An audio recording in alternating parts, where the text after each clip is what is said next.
Assalamualaikum warahmatullahi wabarakatuh. Kami dari kelompok 4 ingin mempersembahkan short film kelompok kami. Yeay. Selamat menikmati.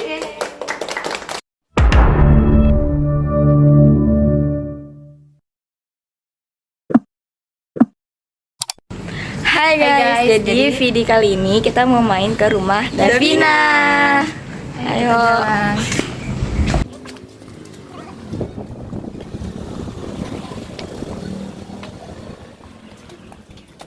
Assalamualaikum Davina. Hai. Ayo masuk, ayo masuk. Kita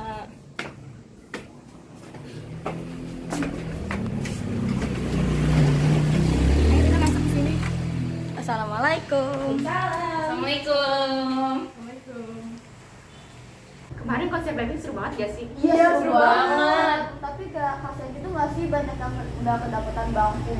Banyak sih, banyak. Terus banyak yang FOMO juga ya? Iya, namanya kan kayak konser artis papan atas, tapi kayak euforianya. Oh gitu. iya, belum siap minum. Kalian mau minum apa? Adanya apa? Ada kopi, susu, sama teh. Ada kopi. Susu, teh. Emang mau apa? Air putih aja. Yaudah tunggu sebentar ya. Oke.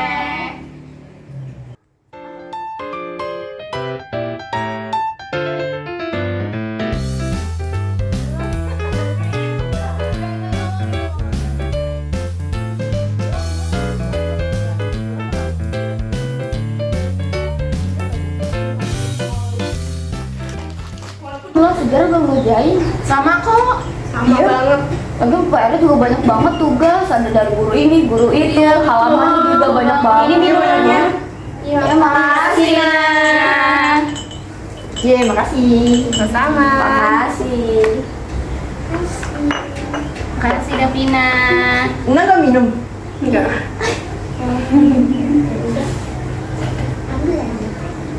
Nih guys, minum dari Davina. Minum dari mana? Ini kopi. Kasih lihat, Man.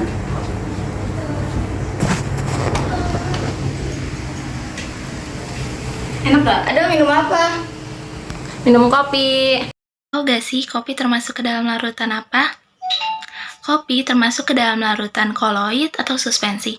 Tapi kopi yang diseduh di dalam air dinamakan suspensi. Karena kopi yang terseduh memiliki ukuran lebih dari 10 nm jika didiamkan. Maka kopi akan terbentuk berupa endapan yang dinamakan ampas kopi. Epa minum apa? Susu.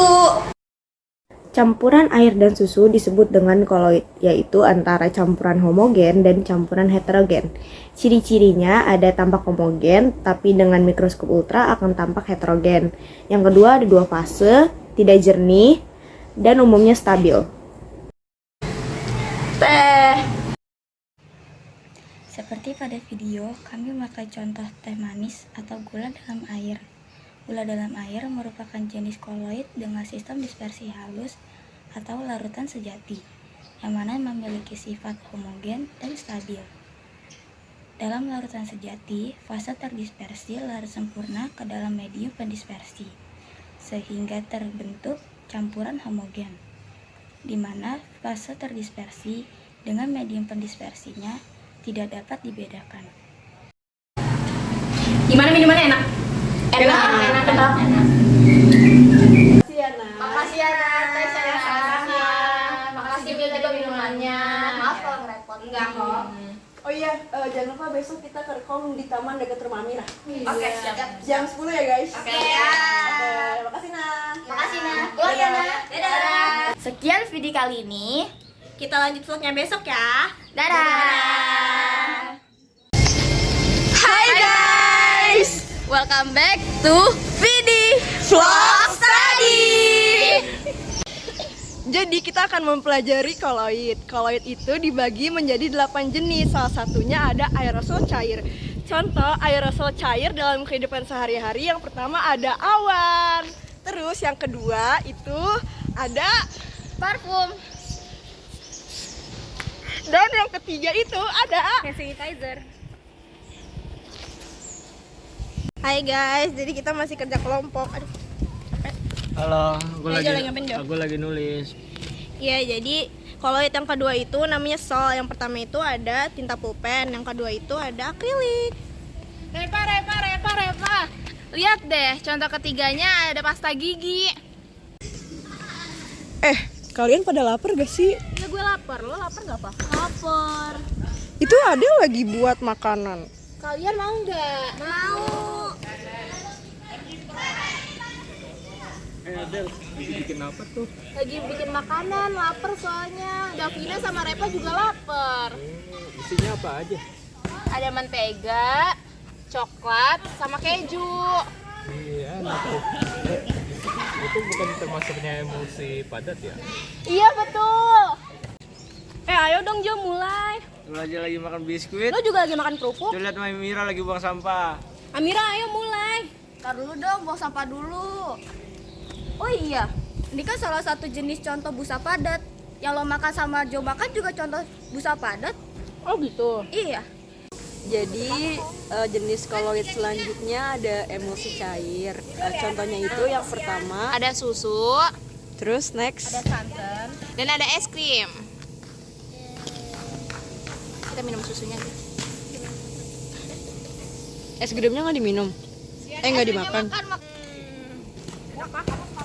Jadi jenis koloid selanjutnya adalah sol padat. Sol padat itu contohnya ada Agar-agar atau agar-agar. sama Ada tanah, tapi nanti ya. Atau nggak mau lihat tanahnya nggak? Nih, aduh. Halo. Sini, temenin.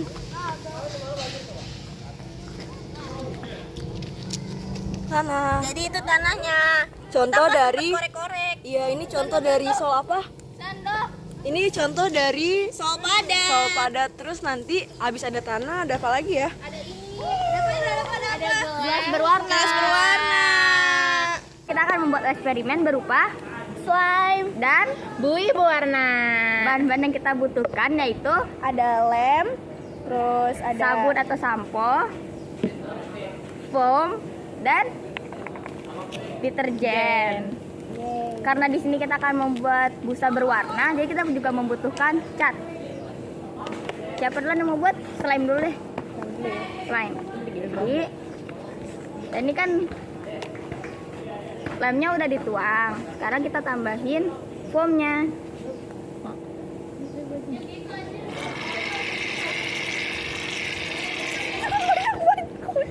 Itu, lihat, kasih lihat. Aduk. Itu foamnya. Dan gitu guys. Nah, sekarang kita akan membuat busa berwarna. Di sini kita butuh deterjen dan campuran sampo atau sabun. Ada buat Ini kita masukin deterjennya.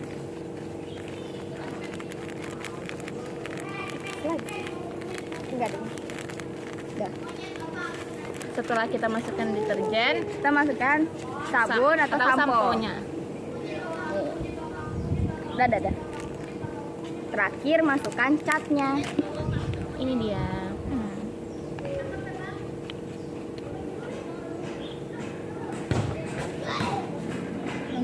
Dan itunya HP-nya. Ini nanti dia berbusa. Ini ada warnanya ya, tapi emang nggak kelihatan aja.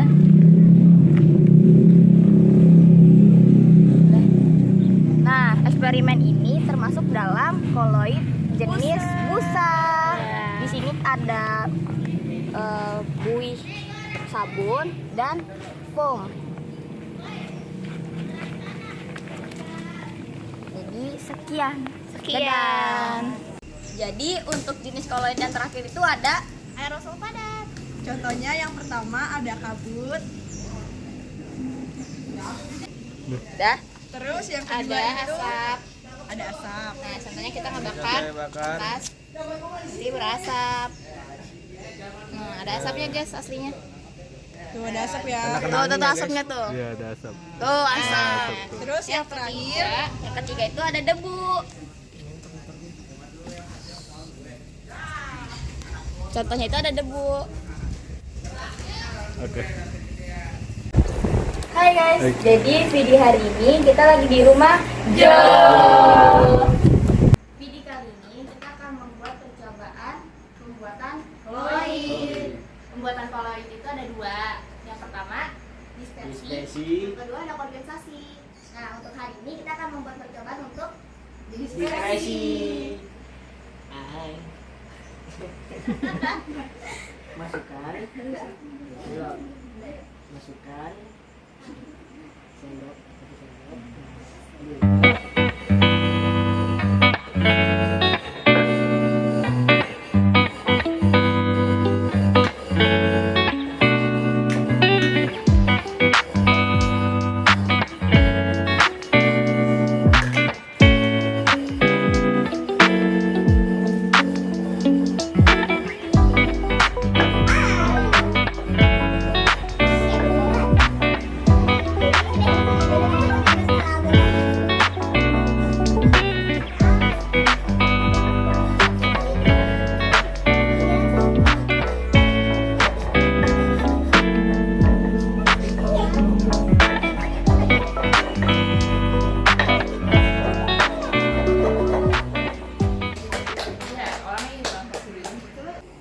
Ini adalah contoh dispersi. Sedangkan ini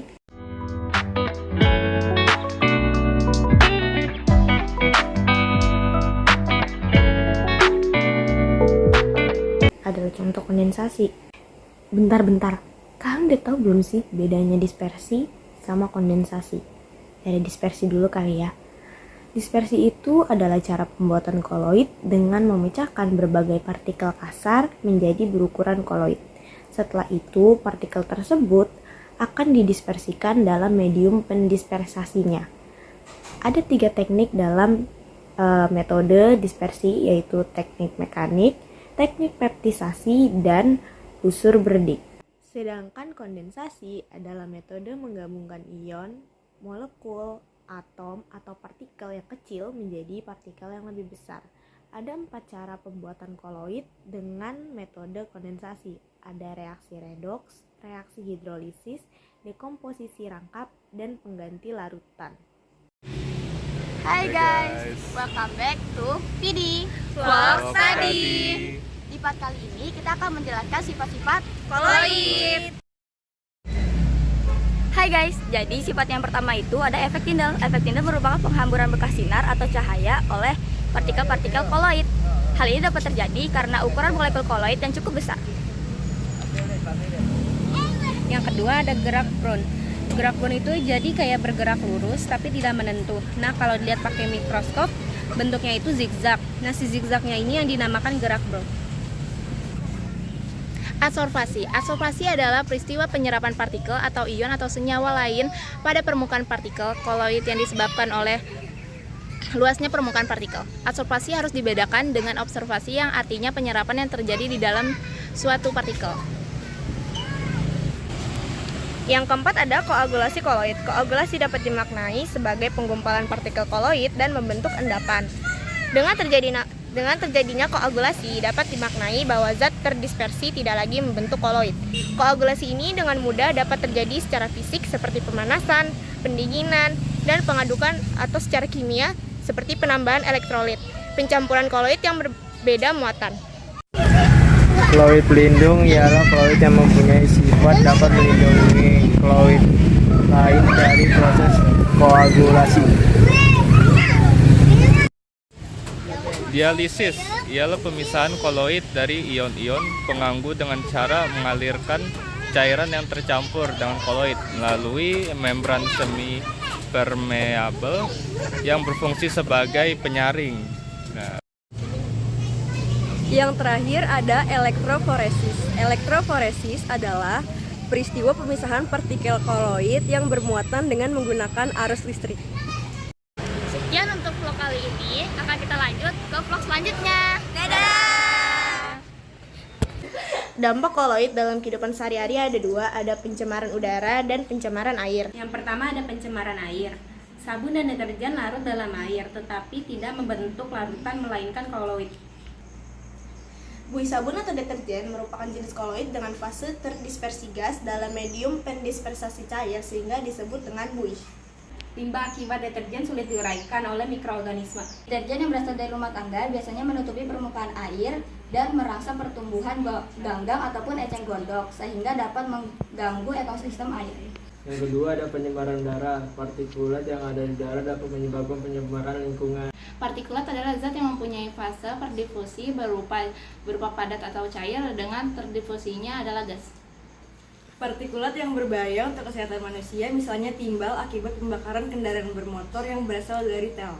Jika uapnya terhirup dalam jumlah cukup akan menimbulkan keracunan dan gejala kejang, sesak napas, batuk, pendarahan pada sumsum tulang bahkan kematian. Sekian video hari ini.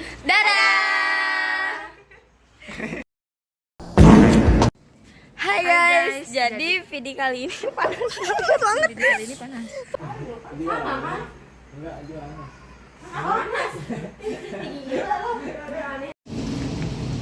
Hai guys, jadi video kali ini kita akan kenapa melet-melet?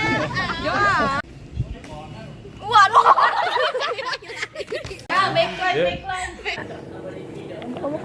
Komok. Sekian video kali ini. Apaan? Dangin kau ini bisa banget angin. Kami dari kelompok 4 ingin mempresentasikan Akan mempelajari koloid. Koloid itu terbagi. Hai guys, jadi untuk sifat molekul ataupun partikel dari yang lebih kecil sampai Sulit diuraikan. Nah, dari ulang tuh. Terdis. Capek. No, kan ada sampai bersih. sekian dari kelompok kami, kurang lebihnya mohon maaf. Wassalamualaikum warahmatullahi wabarakatuh. Mohon maaf lahir dan batin.